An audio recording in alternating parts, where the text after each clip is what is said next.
दोस्तों, आज मैं आपको कोरियन पेनिनसुला से एक बहुत ही इंटरेस्टिंग डेवलपमेंट के बारे में बताने वाला हूँ।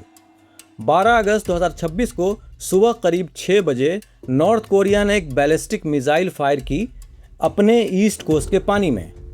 यह मिसाइल 700 किलोमीटर से ज़्यादा दूरी तक उड़ी और कोरियन पेनिनसुला और जापान के बीच वाले समंदर में जाकर गिर गई। अब इंटरेस्टिंग बात यह है कि यह उस हफ्ते का दूसरा मिसाइल टेस्ट था। उससे पहले 6 अगस्त को भी उन्होंने इसी जगह से एक और मिसाइल फायर की थी और ये सब हो रहा है ठीक उस वक्त जब अमेरिका और साउथ कोरिया एक बहुत बड़ी ज्वाइंट मिलिट्री ड्रिल शुरू करने वाले हैं। तो सवाल ये उठता है कि आखिर नॉर्थ कोरिया बार बार ये मिसाइल टेस्ट क्यों कर रहा है और इस पूरे टकराव के पीछे की कहानी क्या है। चलिए मैं आपको शुरू से बताता हूँ। देखिए, इस पूरी कहानी को समझने के लिए हमें बहुत पीछे जाना पड़ेगा, 1945 तक। सेकेंड वर्ल्ड वॉर खत्म होने के बाद कोरियन पेनिनसुला को 2 हिस्सों में बांट दिया गया। नॉर्थ का हिस्सा सोवियत यूनियन के कंट्रोल में गया और साउथ का हिस्सा अमेरिका के कंट्रोल में चला गया।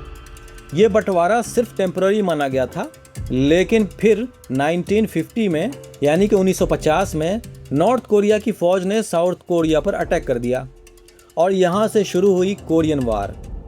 3 साल तक चली इस जंग में लाखों लोग मारे गए और 1953 में एक आर्मिस्टिस साइन हुआ, यानी सीज फायर एग्रीमेंट।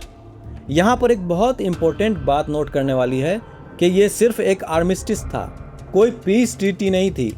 इसका मतलब ये है कि टेक्निकली नॉर्थ कोरिया और साउथ कोरिया आज भी जंग में हैं, बस गोलियां नहीं चल रही हैं।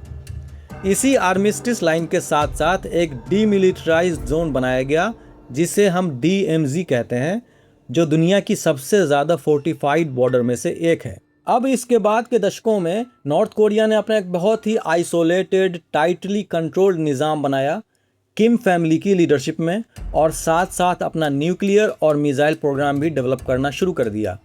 दुनिया के तमाम UN सिक्योरिटी काउंसिल रेजोल्यूशंस के बावजूद नॉर्थ कोरिया ने अपना बैलिस्टिक मिसाइल टेस्टिंग कभी नहीं रोका।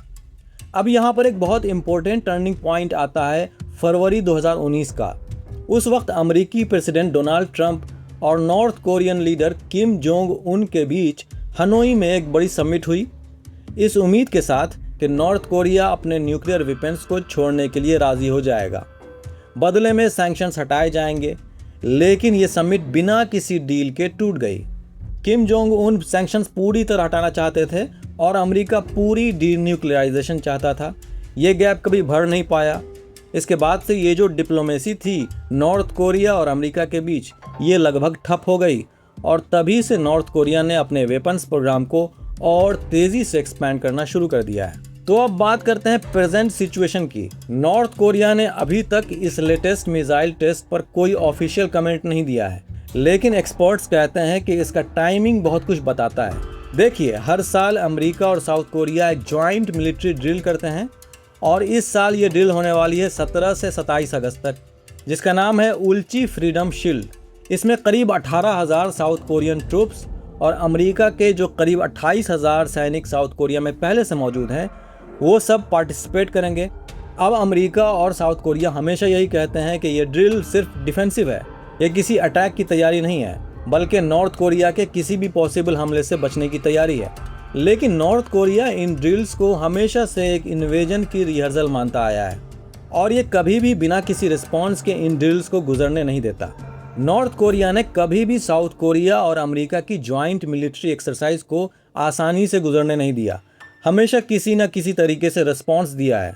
तो जो ये लेटेस्ट मिसाइल टेस्ट है, इसे एक मैसेज के तौर पर देखा जा रहा है। नॉर्थ कोरिया बहुत बारीकी से इन आने वाले ड्रिल्स पर नज़र रखे हुए है और अगर ज़रूरत पड़ी तो आगे भी एक्शन ले सकता है। लेकिन ये सिर्फ ड्रिल्स वाली बात नहीं है, इसमें एक और बड़ा फैक्टर भी जुड़ा हुआ है और वो फैक्टर है रशिया। पिछले कुछ सालों में नॉर्थ कोरिया की मिलिट्री का ऑपरेशन रशिया के साथ बहुत तेज़ी से बढ़ा है। रिपोर्ट्स के हिसाब से नॉर्थ कोरिया ने हज़ारों सोल्जर्स रशिया को भेजे हैं यूक्रेन की जंग में मदद करने के लिए। ये सोल्जर्स जो लेसन्स यूक्रेन की जंग से सीख रहे हैं, वो वापस नॉर्थ कोरिया लेकर आ रहे हैं, यानी उनकी अपनी मिलिट्री कैपेबिलिटी भी इससे इम्प्रूव हो रही है। यूक्रेन के प्रेसिडेंट जेलेंस्की ने तो ये तक कहा कि हाल ही में जापोर्जिया शहर में जो स्टील प्लांट पर हमला हुआ, उसमें रशिया ने एक नॉर्थ कोरियन बैलिस्टिक मिसाइल इस्तेमाल की थी। तो अब आप समझ सकते हैं कि ये सिर्फ एक अकेली घटना नहीं है, ये एक बड़े कॉन्टेक्स्ट का हिस्सा है।